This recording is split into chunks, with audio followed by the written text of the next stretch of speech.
If a person didn't drink enough water, they might get kidney problems and headaches. Not enough exercise, they could get weak bones and fatigue. Not enough sunlight, depression and autoimmune disturbances. Not enough sleep, they could get brain fog and inflammatory issues. These people do not need drugs. They don't even need supplements. They just need water and exercise and sunlight and sleep. Well, there's another thing we all need that we're not getting, and that is electrons. We are all, because of the way we live, electron deficient.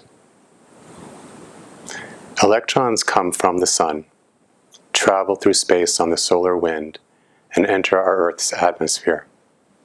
From there, they travel down to the Earth via lightning strikes, and thus the Earth becomes a giant source of electrons for us. There are three ways we are designed to absorb electrons: through our skin, through our food, and through our air. Unfortunately, all three of these ways are no longer functioning for most of us due to our way of living. With the introduction of plastics and rubbers and synthetic materials, our feet are no longer in direct contact with the earth, except very rarely, say at the beach or maybe at a picnic. Instead of electrons going up through our bare feet, through our meridians and into our organs, they go backwards from our organs, through our skin, through our meridians, back into our environment.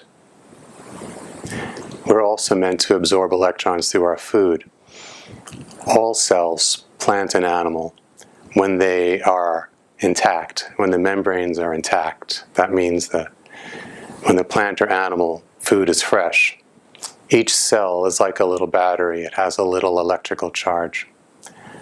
Now, when we cook the food, plant and animal food, we have the advantage of destroying microorganisms, and we destroy the cell membranes, which makes it more absorbable. But the unintended consequence of this is that all the electrons evaporate out of the food. So it's not in our food either, with the exception of the little bit of raw food we eat, say in salads or fruit. Finally, there's the air.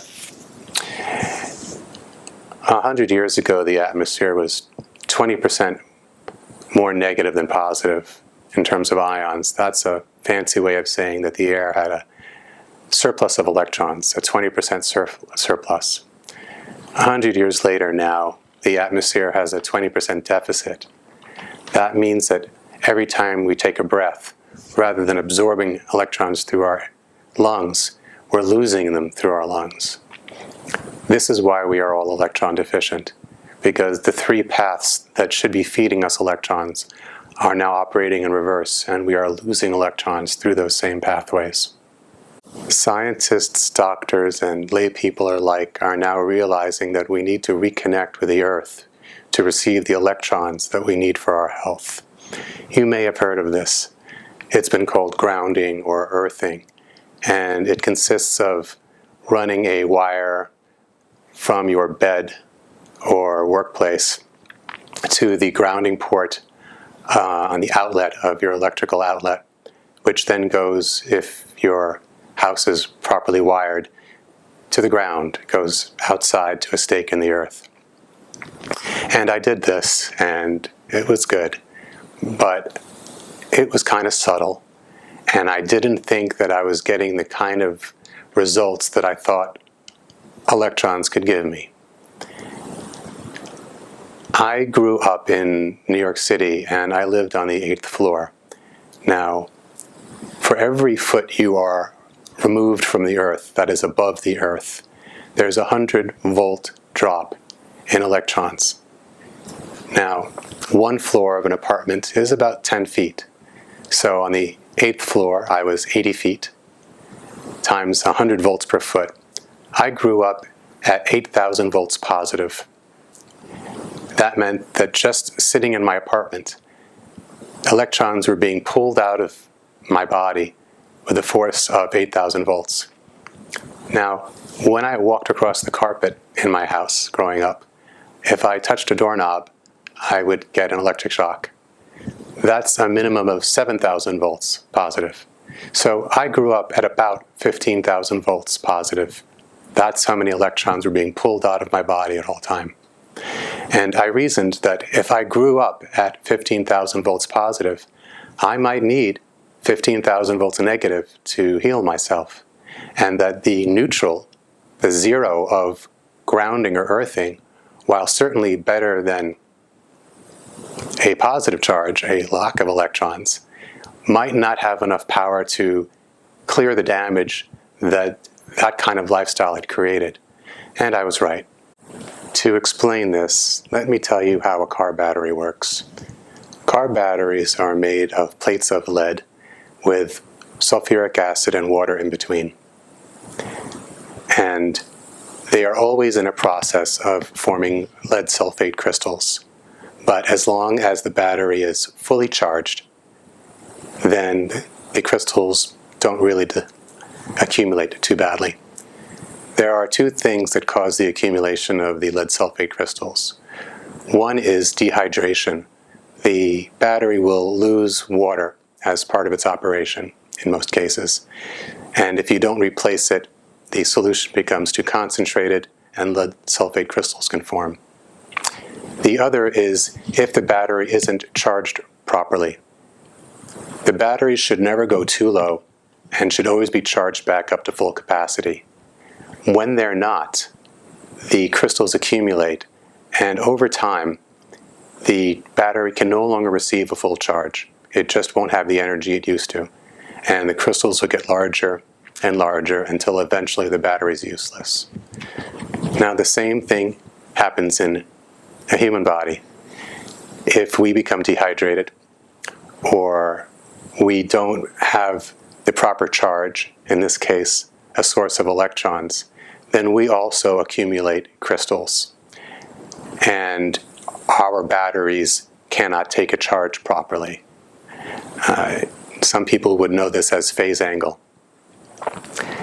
Most people would only experience it as fatigue. The same way that you can recover a car battery, you can recover a human battery. So, the car battery can have two types of crystals, soft and hard.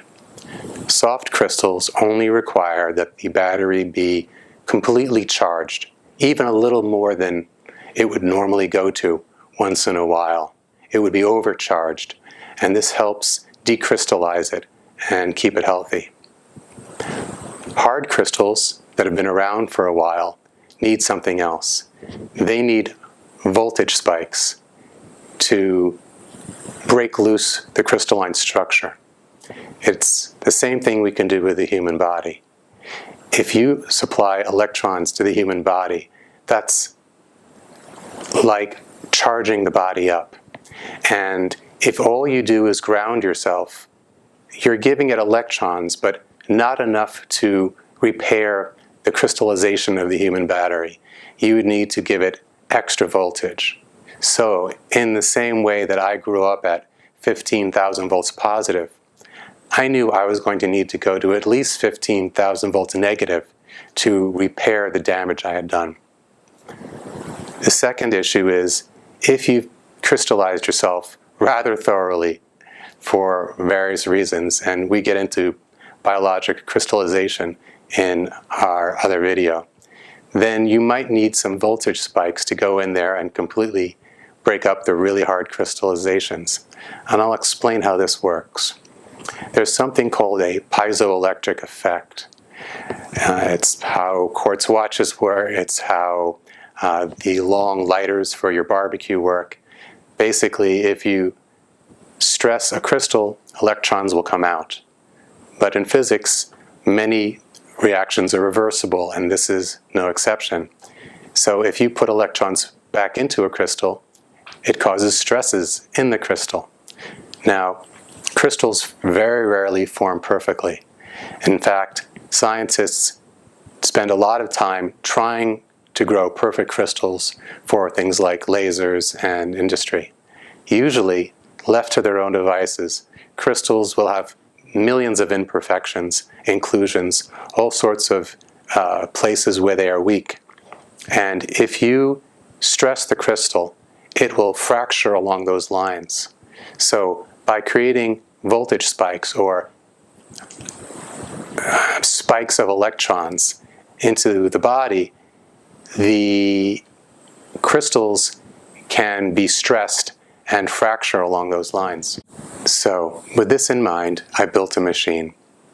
And I wanted the machine to give me electrons in all the ways that I should be getting them, through my skin, through my food, through the air. But I also wanted it to be able to decrystallize my human battery.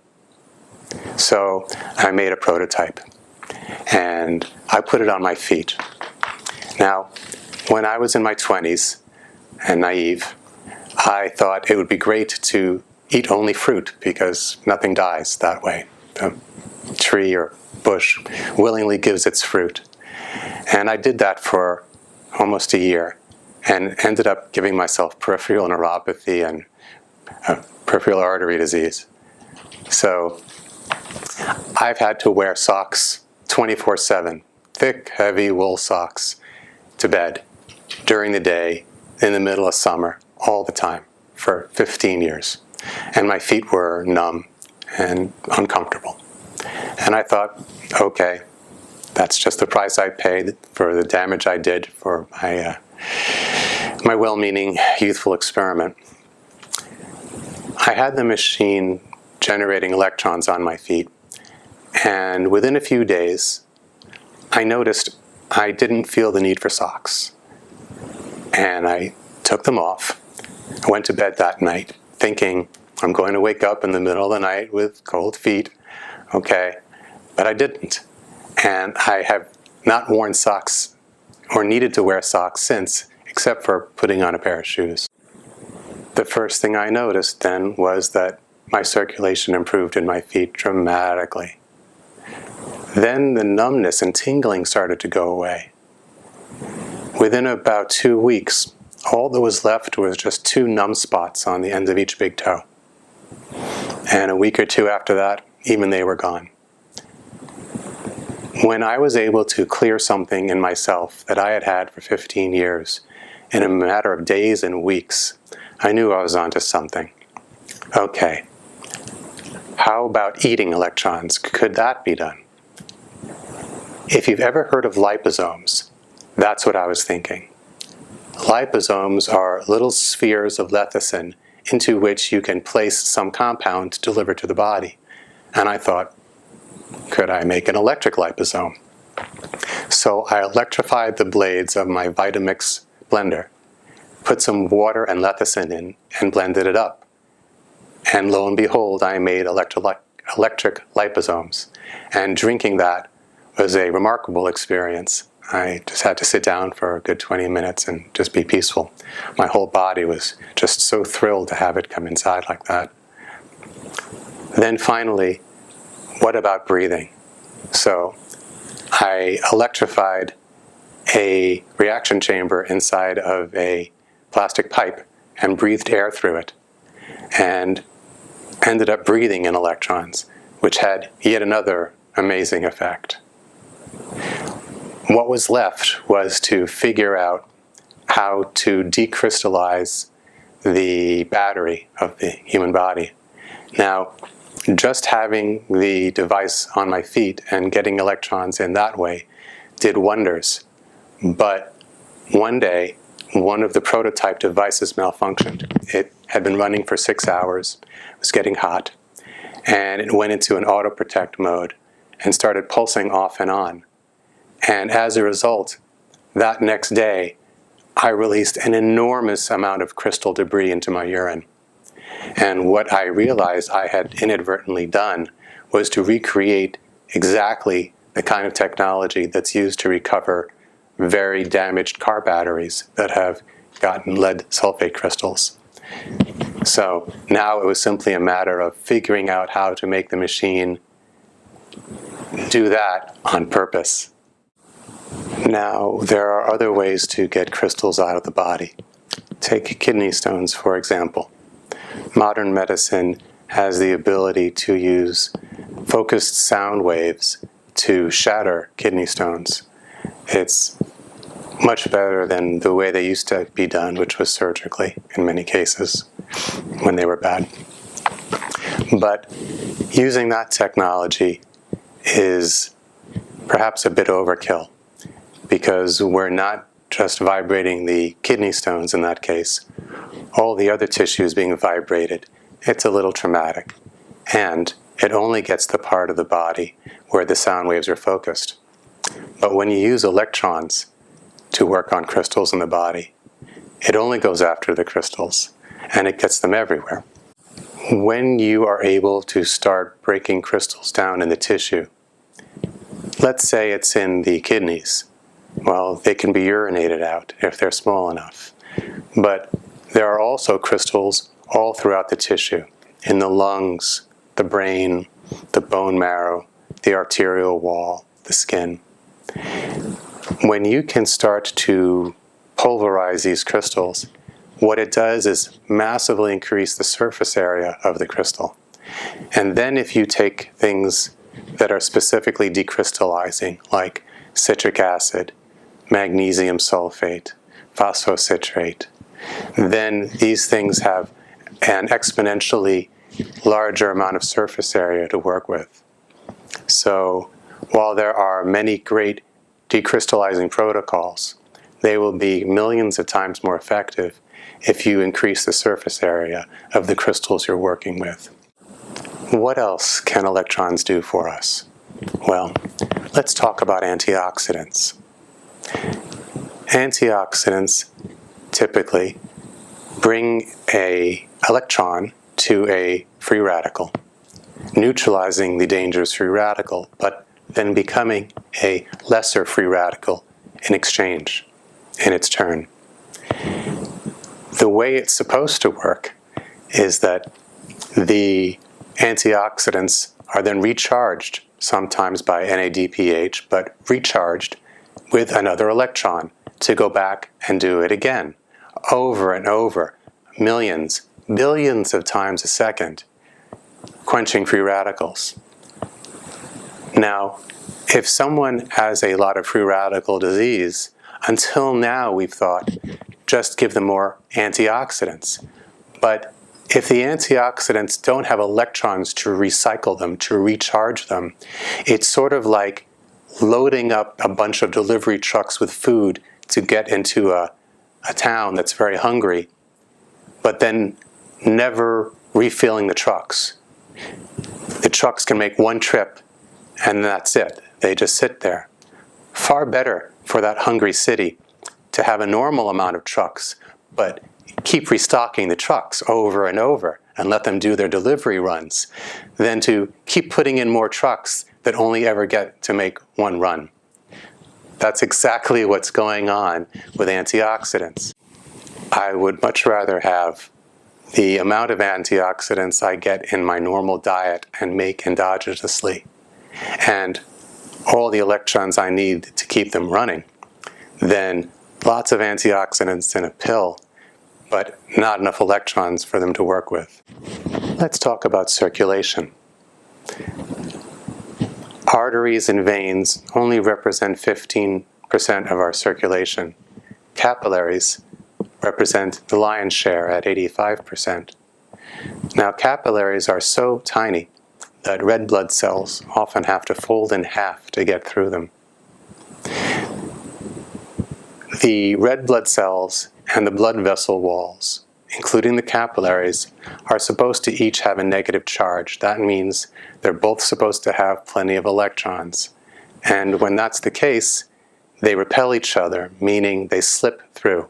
It's like a magnetic levitation train. It goes through without any resistance. But when there's not enough electrons, things can start sticking together. Consider what happens when you rub a balloon on a piece of wool. It will stick to a wall. Why? Because the wall and the balloon are arguing over who gets to keep the electrons that are there. All glue, all adhesion, all crystallization is lack of electrons. Now, that electrostatic force that holds the balloon to the wall becomes exponentially more powerful at smaller orders of magnitude. So by the time you get to the microscopic level with a cell through a capillary, electrostatic forces are incredibly powerful. And if you ever look at a red blood cell in a capillary under a microscope, you can often see it just sitting there, oscillating, unable to move for minutes at a time. Another issue is that we now know that the same crystals that form kidney stones, calcium oxalate, can form inside the arterial wall and be part of the plaque that is causing the arteries to constrict. So, decrystallizing the body with electrons is an important part of our circulation. I think that's why my feet got warm so very quickly after 15 years of being cold. I had finally decrystallized my feet, put the electrons back in, and the circulation was right back there again. Well, let's talk about infections. 95+% of infections are opportunistic. They don't bother us if we're healthy. They are composters. The biofilms they secrete are the same things we see on the compost piles. So, if we're healthy, these things don't see us as compostable material. They stay dormant or they pass through our body. How do they know if we are healthy or not? What makes a composting microorganism wake up and turn on? Well, the hallmark difference between a living cell and a dead cell is the membrane. In a living cell, the membrane is intact, and in a dead cell, it's broken down. Well, an intact membrane has an electrical charge, and a broken membrane does not. So I believe what happens with these opportunistic composting infective organisms is that they are tasting, sensing our electrical charge. And when the charge is high, they think, this is living tissue, nothing for me here. But when the charge gets to a certain point, they think, oh, this is dead matter. Okay, it must be lunchtime. So, is it possible that by raising our electrical charge, we can convince all of these infections to simply go to sleep? Another thing that's interesting is the effect of electrons on cells in terms of their growth. We know that if you take a cancer cell that has low voltage and raise its voltage up, it will stop dividing. On the other hand, if you take a normal cell and lower its voltage to the cancer range, it will become cancerous. So it's possible that electrons play a pivotal role in our body's defense against cancer. Finally, I'd like to talk about worms and parasites. I invite you to go onto YouTube and type in the words worms and electricity. And what you'll find are people who like to go fishing and want fresh worms and don't want to buy them. So they take a car battery and put probes into the soil from the positive and negative. And you'll see videos of worms popping their heads up out of the soil. They don't want to be there. Worms hate electricity. Now, if you start running electrons into your body, you may notice things coming out of you. Now, most worms are microscopic.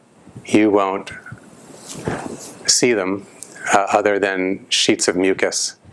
But sometimes you'll actually see living worms coming out of the body. It's actually better that they come out alive. Were we to kill the worms, the flukes, all of these things in the body, then the body would have billions of carcasses of worms in the liver and in the tissue to encapsulate, to digest, to dissolve. Much better that they decide to leave of their own volition.